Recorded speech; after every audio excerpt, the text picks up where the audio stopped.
సుమధుర భాషిణి సుఖద వరద మాతరం వందే మాతరం వందే మాతరం.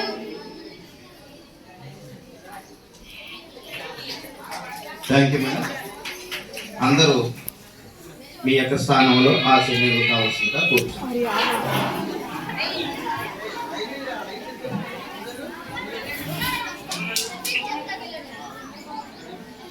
ఇప్పుడు ఈ కార్యక్రమాన్ని ఉద్దేశించి ముందుగా ఇన్ఛార్జ్ ప్రధాన ఉపాధ్యాయులు మేరీ మేడం గారు తొలి పలుకులు పలుకుతారు.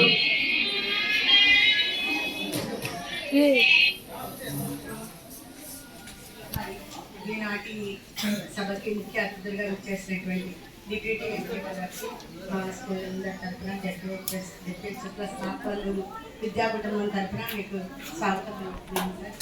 మరి ఆశీర్లైనటువంటి నా తోటి ఉపాధ్యాయులందరికీ కూడా మరి ఈ సందర్భంలో అంబేద్కర్ గారి జయంతి సందర్భంగా మనందరం కూడా మరి ఇలాగా ఆ మహనీయుని స్మరించుకోవడానికి మరి మనకు ఒక గొప్ప అవకాశాన్ని మరి నిన్న స్కూల్ లేని కారణంగా మరి హిందీ మాస్టర్ని పట్టుబట్టి మరి మన స్టాఫ్ కూడా మరి తప్పనిసరిగా మనం ఇలాంటి గొప్ప ఘనమైనటువంటి కార్యక్రమాన్ని మనం నిర్వహించుకోవాలని ఉదయకాలం నుంచి కూడా మరి గెస్టులను ఆహ్వానించి మరి ఇటువంటి సమయాన్ని గొప్ప సమయాన్ని మనకి ఇచ్చినందుకు మరి స్టాఫ్ సెక్రటరీ శ్రీనివాస్ గారికి మరి నాంచారి సార్కి మరి ఇచ్చేసినటువంటి మీ అందరికీ మరొకసారి నా హృదయపూర్వక ధన్యవాదాలు తెలియజేసుకుంటున్నాను.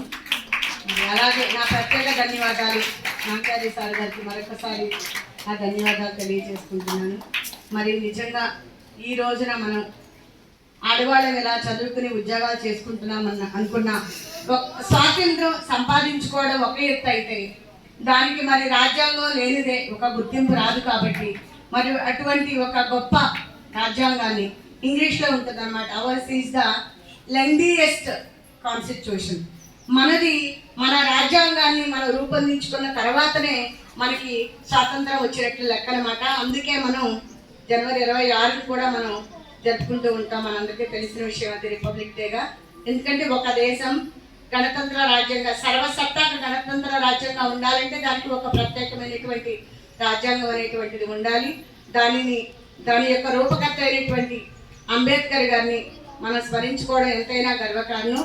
ఆయన ప్రపంచ దేశాల్లో ఉన్నటువంటి రాజ్యాంగాలన్నీ కూడా క్షుణ్ణంగా అధ్యయనం చేసి మన భారతదేశానికి ఎటువంటి రాజ్యాంగం అయితే సరిపోతుందో అనేటువంటి ఆ యొక్క పరిశోధనలు ఎన్నో చేసి ఎన్నో అధ్యయనాలు చేసి మనకి సరి అయినటువంటి విధానంగా మరి ఆ రాజ్యాంగాన్ని రూపొందించడం జరిగింది.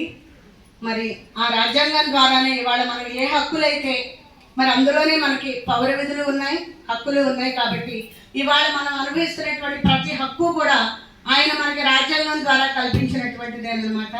లేకపోతే కనుక భారతదేశంలో మనకున్నటువంటి మూఢనమ్మకాలను బట్టి కానివ్వండి, ఇంకా అనేక రకాలైనటువంటి మూఢాచారాలను బట్టి కానివ్వండి, ఈ రోజున మనం ఇలాగా అభివృద్ధి చెంది ఉండేవారం కాదేమో. అటువంటి రాజ్యాంగం మనకి లేకపోతే కనుక నిజంగా మరి వాళ్ళ ఆడవాళ్ళని కూడా మన భారతదేశంలో చాలా అసలు ఓటు హక్కే ఉండేది కాదు మనకు ఒకప్పుడు.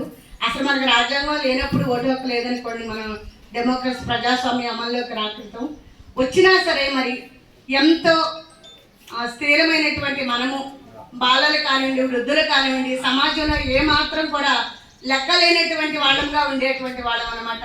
అలాంటి మనకి ప్రత్యేకంగా స్త్రీల హక్కులు, పౌర హక్కులు, బాల్య హక్కులు ఇవన్నీ కూడా ఇచ్చి రైట్ టు చిల్డ్రన్ అని, రైట్ టు ఉమెన్ అని, రైట్ టు సిటిజన్స్ అని అనేక రకాలైనటువంటి హక్కులు కూడా మనకి రాజ్యాంగం ద్వారా కల్పించారు.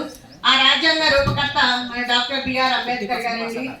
మరి నిజంగా ఆయన జీవిత గాథ మనం చెప్పుకుంటే చాలా సమయం అయిపోతుంది. మరి ఇంకా మాట్లాడవలసిన వాళ్ళు ఉన్నారు కాబట్టి అటువంటి మరి ఒక గొప్ప మహనీయుని మనం స్మరించుకోవడం ఈరోజు మరి మనకు కూడా చాలా మంచిదండి. ఎప్పుడు కూడా గొప్పవారిని గౌరవించడం అనేటువంటిది, గొప్పవారినే కాదు ఎప్పుడైనా సరే మన తోటి మనిషిని మనం గౌరవించడం అంటే కనుక అది మనల్ని మనం గౌరవించుకున్నట్టు అనే ఒక సిద్ధాంతాన్ని మాత్రం నేను బాగా నమ్ముతానండి. మరి అలాగే ఈరోజు మరొకసారి ఆ మహనీయుని స్మరించుకునేటువంటి ఒక గొప్ప అవకాశం నాకు ఇచ్చినందుకు, ఆయన గురించి కొద్ది మాటలు మాట్లాడడానికి ఈ సమయం నాకు ఇచ్చినటువంటి హిందీ మాస్టర్కి ధన్యవాదాలు తెలియచేసుకుంటూ ఇంతటితో ముగించుకుంటున్నాను. Thank you madam. నెక్స్ట్